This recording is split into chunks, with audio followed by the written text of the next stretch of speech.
ఆది నారాయణాయ అఖిలాండ కోటి బ్రహ్మాండ నాయకాయ మన అఖిలాండ కోటిని పరిపాలించేవాడు మొట్టమొదటిగా స్వామి పాదాలకి నమస్కారం చేసి తనతోటి యుద్ధానికి చేయడానికి వచ్చేవారంట రాక్షసుడు.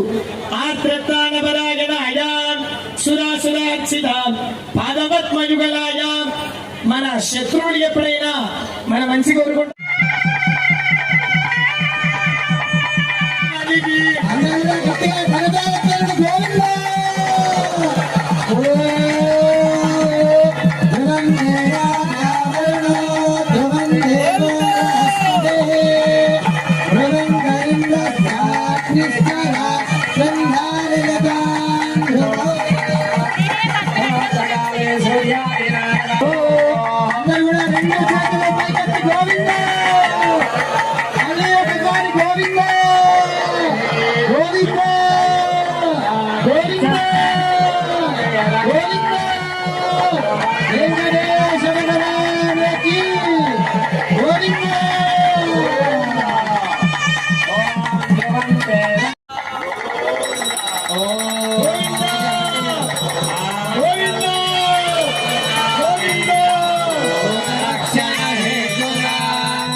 అమ్మవారి పేరే వారినే మనము శ్రీదేవి మహాలక్ష్మి అంటున్నాం.